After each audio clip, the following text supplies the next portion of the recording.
Got a damn show. Everybody, when we think of the border, how bad it is, you always think around the Mexico, Texas, Arizona. That's where a majority of the illegal immigration is coming from. That may be true, but close second is true. Well, there's a close second in Southern California. A lot of people forget that area. Hey, coming up from the water? They check out this video. Polk County violence walking the shore along the North County coast this weekend. And it's not what we've seen this year here in San Diego County. Our celebrities, community leaders who are defending all them Mexicans and for the government, and she's going to live this evening with more. Sarah? People? Well, Phil, in the last week alone, there have been 87,000 encounters at the San Diego sector of the border. I mean, this is the highest in the country in data, all backed by That's what they were. and today, right here That Mexican guy. one out of several incidents we've seen up and down the San Diego coast. Crazy as hell. Look at the little kids. It's crazy, the little kids playing. Yeah, what is this? He's wearing all black. Just along the Carlsbad coast. They're not afraid. Blatantly coming on a Saturday to a crowded beach. It's what brought several local leaders, along with Carlsbad Mayor Keith Blackburn, to the setting of the site Monday. They say they need to see better enforcement and higher penalties at the state and federal level. It is crazy. Starting to get so blatant, they're not concerned about any kind of enforcement. In the video, you can spot surfers at the waves, dozens with frogs just before the reached the sand as more than 16 people soon hopped out one by one. You can see the group piling into this black GMC. Some even see moving forward as the car begins to drive away just along this suburban neighborhood near Ocean Street. It was all a plan. Some residents now fed up with what they say is becoming a trend and want to see more action at the local level. Just as I listened to what they had to say, the women and children. Their hands are tied and they could do absolutely nothing. Yet some leaders say there's only so much they can do. Senate Bill 54, our state legislators decided that our local police may not, they're prohibited from interfering with any kind of immigration, they must just call Border Patrol. Look at them just walk away. They're great people, but their hands are tied. They have not been able to stop people from coming across the border. Yeah, man, do you know how big of a security threat that is? Those people could, if they wanted to do harm, oh man, terrorists. Yeah. Yeah. Where did they get the boat? I guarantee they robbed somebody. Took that boat. Huh? Probably got it from the DNC. Hey, bring up a map of Southern California. You just landed a great joke. And you didn't even laugh. I'm thinking over here. It's like, where did they come from? I just told you, the DNC. But there's another video to this. This guy I'm about to show you, this is why we have this problem in this country. This is the only reason why this happened. Because the idiots like this guy I'm about to show you. They interviewed him about what happened in San Diego. Elias Chagoniga, he saw the boat after the migrants left. I think the thing to do is probably to find a way to assist these folks. For him, that comes from bipartisan support to help find refuge for the migrants who abandoned the boats along the Carlsbad shore. The issue of immigration has been highly politicized to the point where it kind of instills hatred, or people just look at the other as something foreign, something that they want out. Yeah, that's it. Wait a minute, that dude sucks. Why would you encourage people to come to your country illegally? These people are not refugees. They got on a boat and came here illegally. Don't tell them how they got the boat. Yeah. Yeah, California filled with these people, this moron. They don't care nothing about the sanctity of the United States. They don't care about a border. It's populism. No, I think about that. It's stupid. No, it's populism. Democrats always toe the party line. They want open borders. Everybody should be able to come in the country. Makes sense. Republicans feel that we should have secure borders, and everybody comes in this country should be vetted, and they should come in through our front door with a passport. Yes. Yeah, but no, this guy thinks it's okay for them to come in. He's with an unregistered boat and just come in. In the beach. Yeah, and he said it's been politicized. Like the rights politicized. It almost seems like the coast of California. And okay. Back up on them. Yeah, back up. Give me some motion now.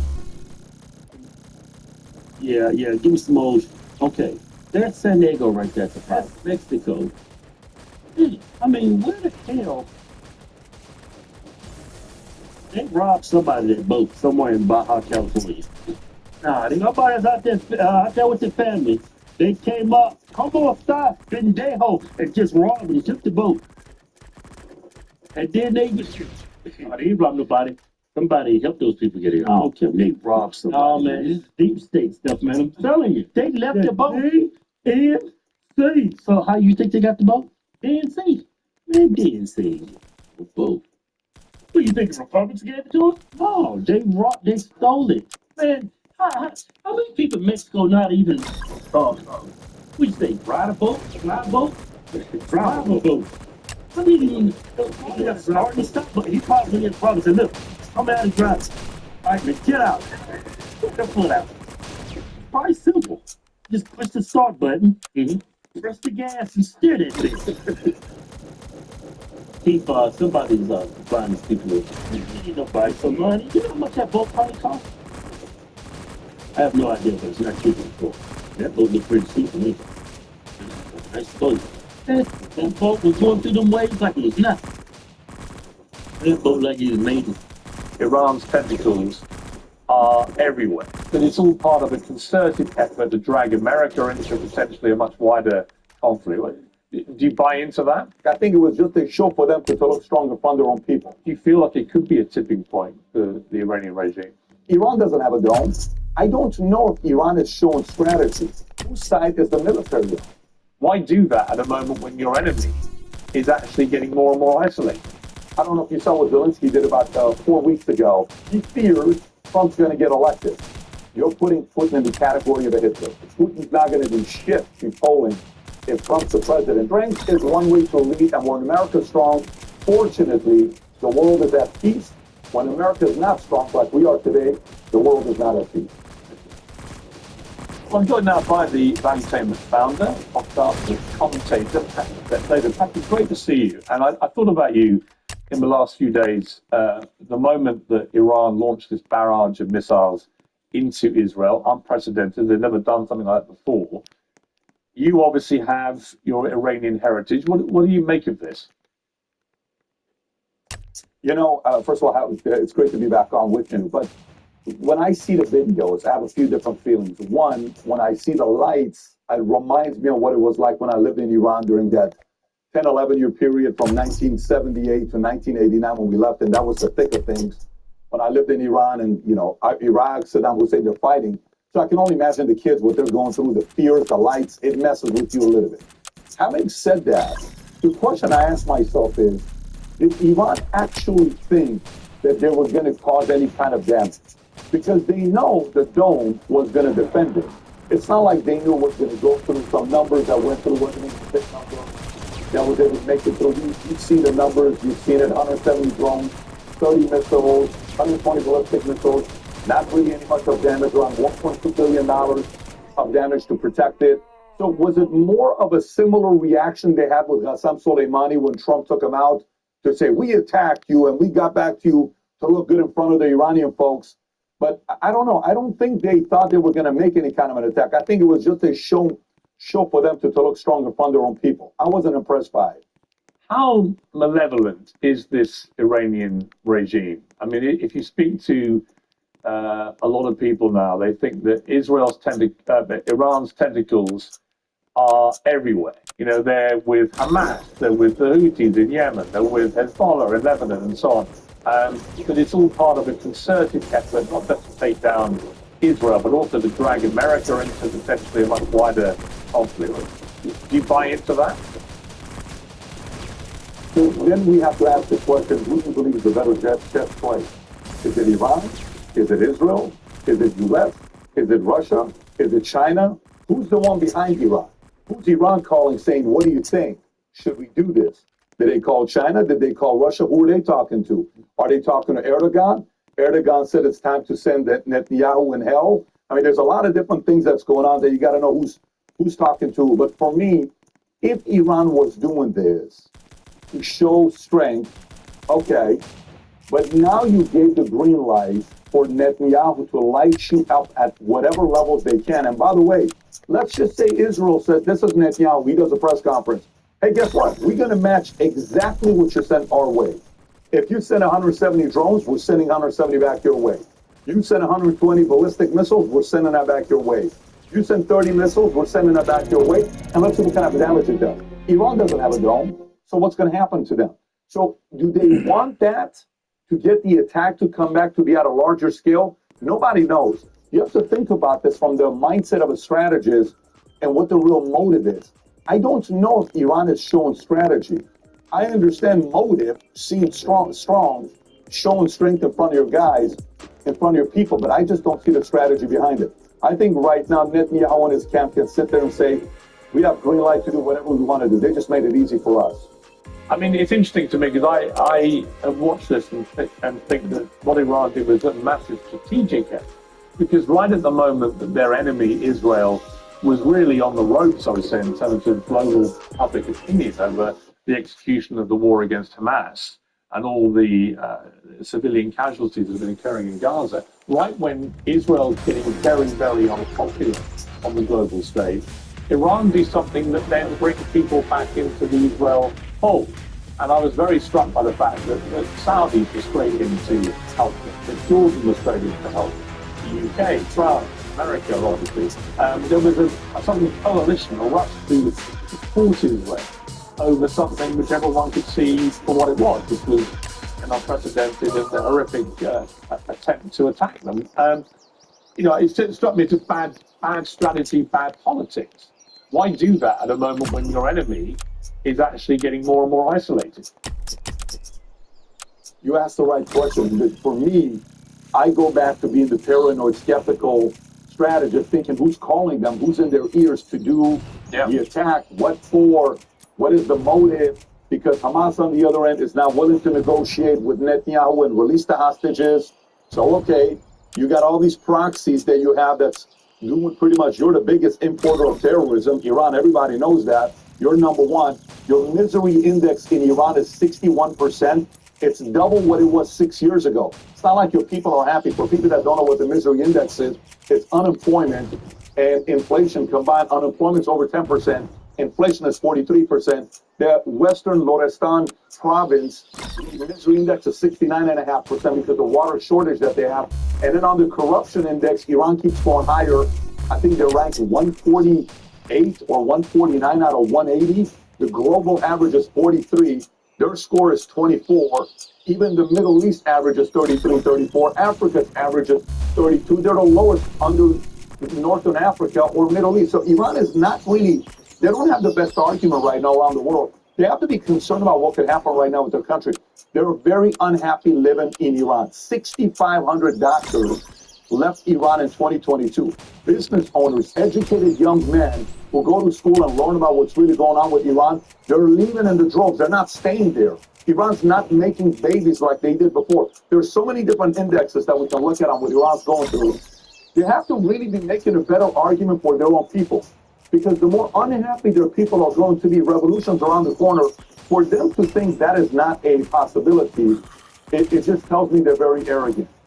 Well, it's very interesting you say that. I spoke to the former Crown Prince yesterday, and he was saying that he believes the regime has reached the point of proper accountability.